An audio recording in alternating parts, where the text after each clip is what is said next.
Hey, what's up guys, Techtine here, and before I begin, I just want to greatly express my gratitude and my appreciation to everyone that's been watching my content. The growth on this channel lately has been absolutely crazy, so I appreciate all the support, and if you haven't subscribed, make sure you do so.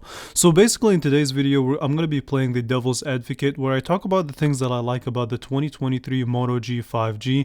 I did a video where I talked about the things that I don't like. I'll leave that linked in the description below, but basically I really wanted to give this phone the best chance that I could, because guess what, the full review is coming really soon. It's going to be a longer video than normal, but trust me, you don't want to miss it if you're interested in a decently quality Motorola phone. So let's go ahead and begin. Basically, the first thing that comes to mind when it comes to the things that I like about this phone is the design itself.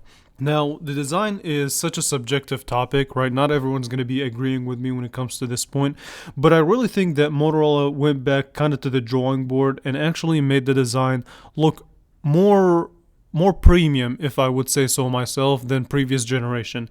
So yeah, it still uses plastic, but the more squared off edges and the kind of squared off back, it just gives it a better look and a better feel in the hand. It does have this kind of fake sandstone texture that, I'm not gonna lie, it is still a slippery phone, so a case is still recommended, but in my opinion it looks much better than the previous generation Moto G 5G.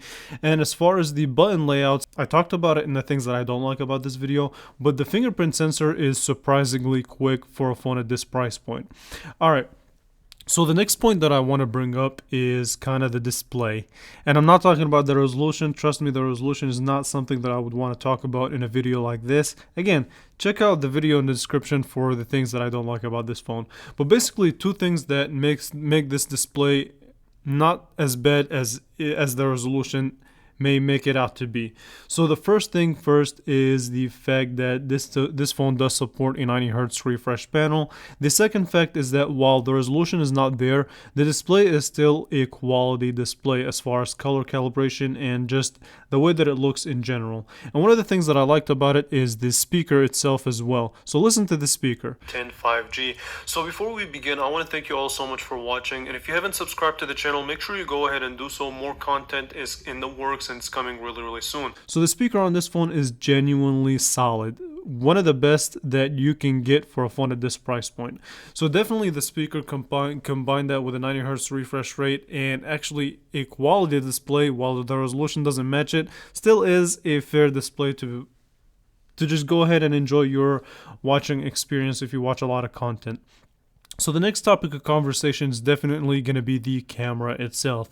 Now, this phone does have a high resolution 48 megapixel sensor, and it does have also kind of a macro sensor, but I'll talk about the camera fully more detailed. I'll talk about the camera in more detail in my full review, but the things that I like about it in this segment of the video is the fact that, one, it does provide decent colors in pictures, and the dynamic range on here is surprisingly solid, really solid actually.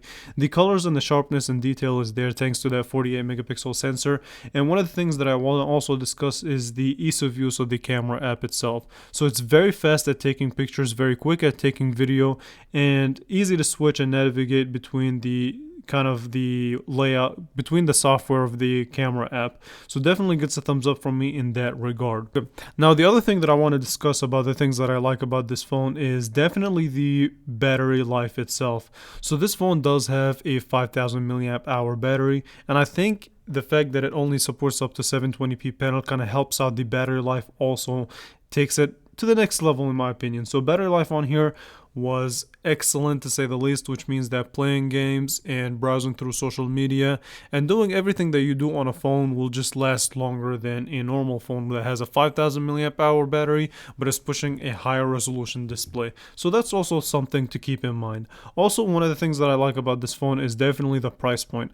So you can actually pick this phone unlocked for around $199.99, which makes it a very competitive price point, and especially the fact that in that $200 price point that this phone provides, you do get a 128 gigabyte standard storage. The performance on here is also pretty good. It's not perfect, but it still is a pretty good performer for a phone at this price point. You do get 5G, you get all the connectivity that you would need in a phone at this price point. So definitely these are a couple of things that I like about this phone, and I've been using this phone for a little over a month now, so it definitely gave me hope that this phone is still it definitely gave me hope that this phone still has an audience out there. So I want to know what you guys think of this phone and this experience in general. Do you like it? Do you hate it?